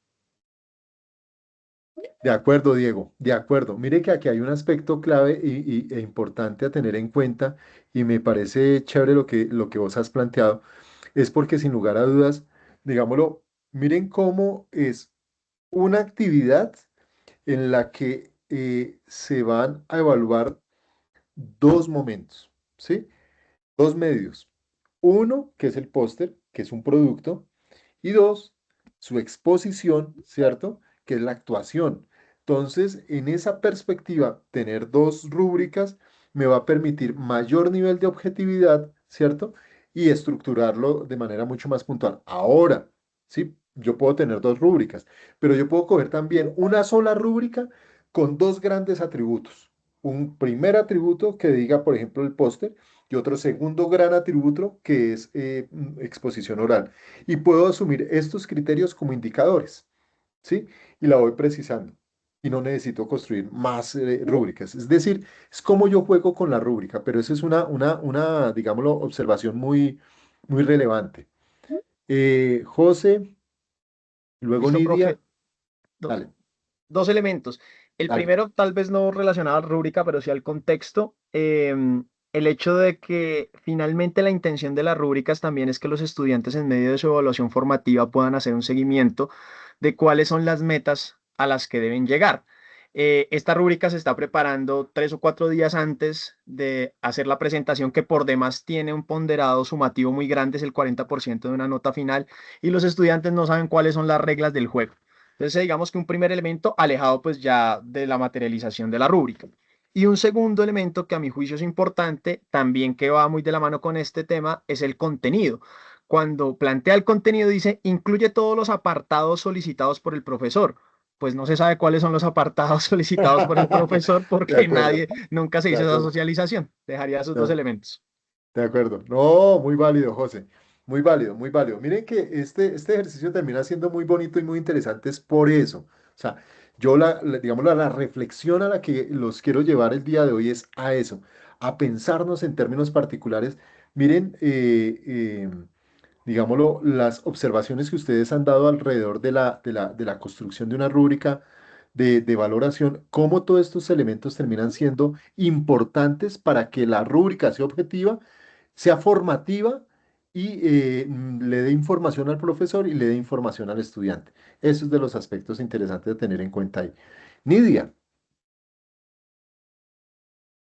Eh, yo me he fijado pues en muchos aspectos que también han dicho los compañeros, como en la dale. parte estética, y es que le están dando un peso muy alto a lo estético y no al contenido. Entonces también, como decía el compañero anteriormente, no tenemos claro qué es lo que queremos evaluar, pero darle más peso a si la cartelera está bonita o no está bonita, pues pienso que no es coherente con la institución.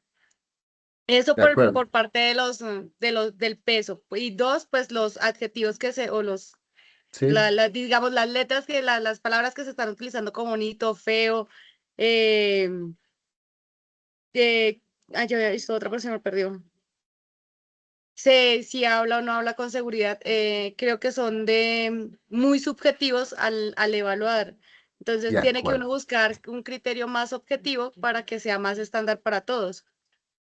De acuerdo, de acuerdo. Mire que una de las características de lo que hablábamos ahorita en términos particulares es que digámoslo, los descriptores tienen que estar tan bien desarrollados que me deben permitir a mí garantizar poder verificar el nivel de desempeño del estudiante en relación el, con el nivel de desempeño, ¿cierto? Y con el criterio que he contemplado. Si el descriptor no es claro y preciso, o sea, ¿qué es feo? ¿Sí? ¿Qué es bonito? ¿Se acuerdan? Bueno, creo que aquí hay más profesores con los que he tenido la oportunidad de participar.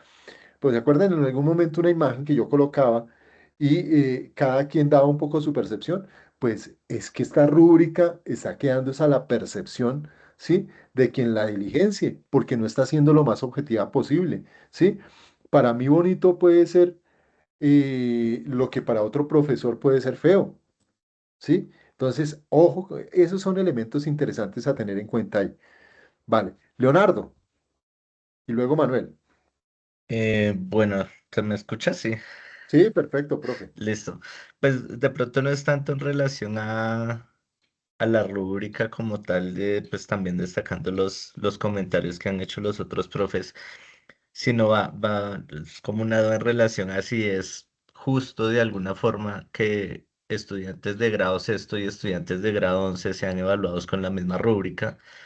Pero yo diría que de pronto sí, pero también depende pues, del nivel de profundidad que se le esté dando a cada uno de los descriptores. O ahí en ese caso, ¿cómo se manejaría?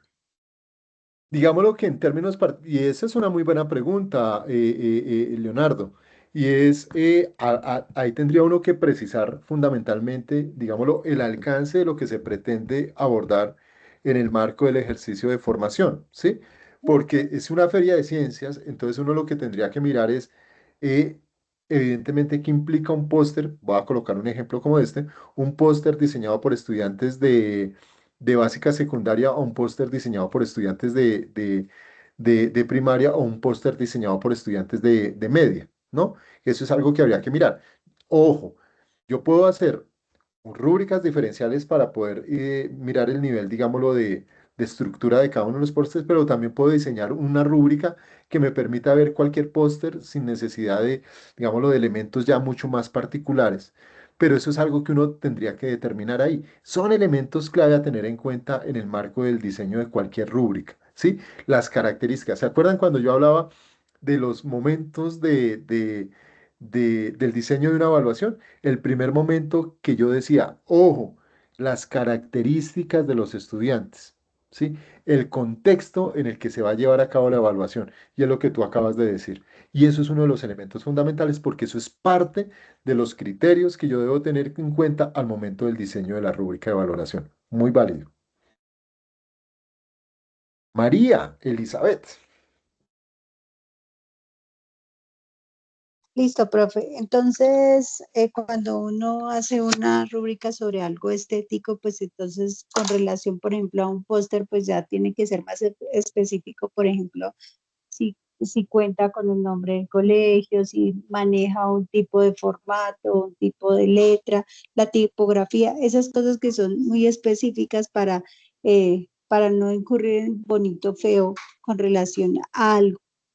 Cuando, cuando uno va a hacer una rúbrica sobre un documento escrito, pues pienso que todas las partes son importantes, o sea, porque aquí solamente le estamos dando importancia a la ortografía y al uso de citas, pero bueno, si es un póster científico, pues debe tener un rigor científico, donde debe tener como algunas partes en específico que deben estar estandarizadas, que uno a lo mejor pensaría está en el contenido, pero no es claro para un profe que no sea de ciencias y que va a hacer como el proceso de evaluación. Y De totalmente de acuerdo, acuerdo con de que acuerdo. pues la oral no tiene cabida en la rúbrica si lo que vamos a hablar es el póster. Eso ya pues es diferente del propósito, por eso me parece muy importante pues volver a resaltar lo que nos decían en clase el viernes, el sábado, y es, yo tengo que tener claro qué es lo que voy a evaluar para poder construir la rúbrica o el instrumento, porque si no, uno tiende a caer en esos errores. Probablemente aquí son demasiado evidentes, pero cuando uno se sienta a hacerlos, pues también los comete. Entonces, Claro. una segunda pisada también es muy importante. No, totalmente de acuerdo. Y una de las cosas que uno logra en términos particulares, por ejemplo, lo que hablábamos ahorita, cuando uno dice, ah, mire, es que el póster es muy bonito, el póster es muy feo, pues eso, digámoslo, en términos particulares, genera un sesgo impresionante al momento de evaluar, en tanto, digámoslo, que está cargado de un elemento de subjetividad muy alto y el uso de adjetivos no observables hace que digámoslo, la rúbrica no sea fácil de evaluar. Por ejemplo, hay otro elemento que genera o invalidez eh, en la rúbrica y es que está evaluando rasgos de personalidad, ¿cierto? Y elementos como de orden biológico. Miren acá, aunque a veces se pone nervioso. ¿Cierto? El estudiante habla más o menos bien, aunque a veces se pone nervioso. Claro, uno mira todos estos elementos acá y uno dice, bueno, ¿hasta dónde termina esto? Evidentemente, generando también digámoslo, un sesgo en el marco del ejercicio de valoración. Este ejercicio es muy interesante porque uno lo puede abordar de manera muy expedita y es un muy buen ejercicio para trabajarlo inclusive con estudiantes y colegas en las instituciones, porque le invita a uno a reflexionar sobre la importancia de pensar, no es que una rúbrica, yo sigo insistiendo, una rúbrica no es fácil de hacer, ¿sí? Entonces, miren acá, miremos acá, vamos a pasar acá. lo siguiente, aspectos a tener en cuenta en la construcción de una rúbrica después de todo lo que hemos visto. Uno, determinar los resultados de aprendizaje y aspectos a evaluar, que es fundamental, ¿sí? Y sobre eso, definir qué, los descriptores y las escalas de calificación, criterios y ponderación, pero definirlos de tal forma de que me permitan garantizar que los voy a poder calificar, los voy a poder medir, ¿sí? Y antes de sacar la rúbrica a escena, pues yo debo revisar la rúbrica y ajustar esa rúbrica, ¿sí? Que eso es un aspecto clave a tener en cuenta ahí. Ahora, ventajas y desventajas, ¿sí? Del momento digámoslo, de diseñar rúbricas. Las ventajas, si hay una rúbrica bien diseñada, es que me permite dar información confiable para profesores y estudiantes, lo decían ustedes ahorita, promueve la retroalimentación, criterios de evaluación claramente definidos, identifica cómo y dónde hay que mejorar. O sea, si uno mira esto, las grandes ventajas que le genera a uno la rúbrica solventaría en buena medida esas preguntas con las que iniciamos la sesión del día de hoy, ¿sí? Y es todas esas dificultades que a veces se le presentan a uno cuando los criterios no son claros. Las limitaciones. Las limitaciones son tiempo para la elaboración, asignación de criterios y puntuaciones. Vamos, lo que es una limitación. Ahora, hoy por hoy con la inteligencia es mucho más fácil, pero es que tiene que tener uno los ojos encima de qué es lo que me está generando. Se debe pilotear la rúbrica y se debe buscar unidad de criterio entre los docentes. En esa perspectiva, miren, aquí hay diferentes IAs para elaborar rúbricas que me parece que son interesantes tenerlas en cuenta. ¿Y por qué lo digo que son interesantes? Porque estas, digamos, son expertos en el diseño de rúbricas. Entonces uno, claro, uno va y busca otras aplicaciones, otras IAs, y ellos hacen un esfuerzo a partir de lo que recogen en la red. Pero digamos que estas son mucho más precisas. Encuentra uno inclusive rúbricas ya diseñadas que uno las puede ajustar de acuerdo con los criterios, indicadores, etcétera, etcétera, etcétera. ¿Vale? Y finalmente, les voy a dejar esta, que fue una traducción que hice de una rúbrica. Es una rúbrica para evaluar rúbricas, ¿sí? Una rúbrica para evaluar rúbricas, que es bien interesante y es que le permite a uno que no sucedan los errores que se presentaron en la rúbrica que les acabé de presentar, ¿sí? Poder definir, mire, claridad y precisión de los criterios, distinción entre los descriptores de desempeño, la puntuación, el conocimiento de la rúbrica por parte de los estudiantes, el desarrollo de procesos metacognitivos, el compromiso de los estudiantes frente al uso de la rúbrica. Es decir, una rúbrica no es para guardarla, una rúbrica es para entregárselo a los estudiantes desde el primer día y decirle, miren, vamos a tener estas actividades, estas son las rúbricas, cíñanse a eso y créanme que uno va a tener trabajos bien interesantes y atendiendo básicamente a los criterios y condiciones que pues deseamos valorar y verificar en el ejercicio. ¿Vale? Muy bien. Eh, por acá les voy a dejar este para que hagan la valoración de la sesión del día de hoy. Y preguntas, dudas, inquietudes, vicisitudes, muros, lagunas, obstáculos, baches, incertidumbres.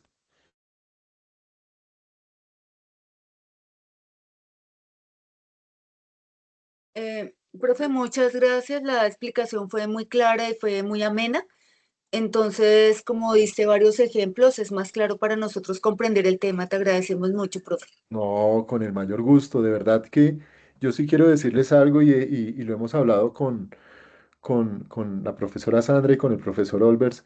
Es que de verdad, qué placer tan enorme hemos tenido nosotros de estar acompañando este grupo de profesores de la Secretaría de Educación por eso mismo, por el nivel de disposición, por el compromiso, porque definitivamente yo siempre he dicho, nosotros tenemos la posibilidad de poder aportar desde la maestría, desde los programas de la facultad y lo más bonito es poder encontrar auditorios, escenarios que están interesados y que están comprometidos en seguir aprendiendo y seguir transformando sus prácticas educativas. Y para nosotros eso de verdad nos llena de satisfacción.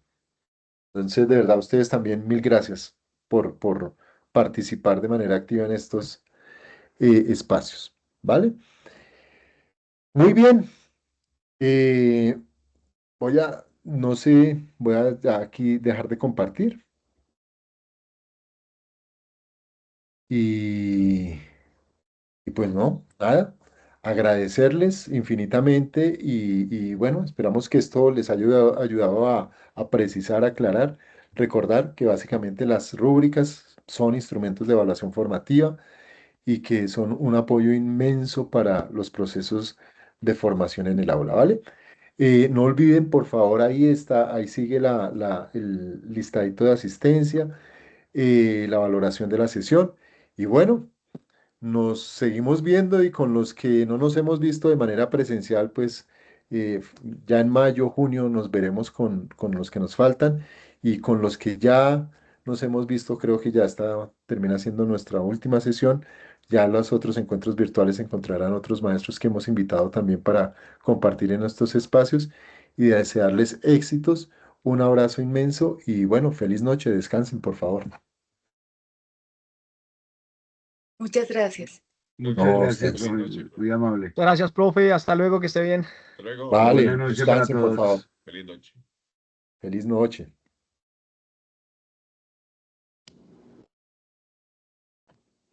Gracias, profe. Feliz noche. Te puedes dejar de grabar. Gracias. Chao.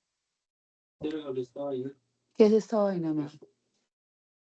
Olguita Marina. Eso toca, mi amorcito. Yo siempre he pensado.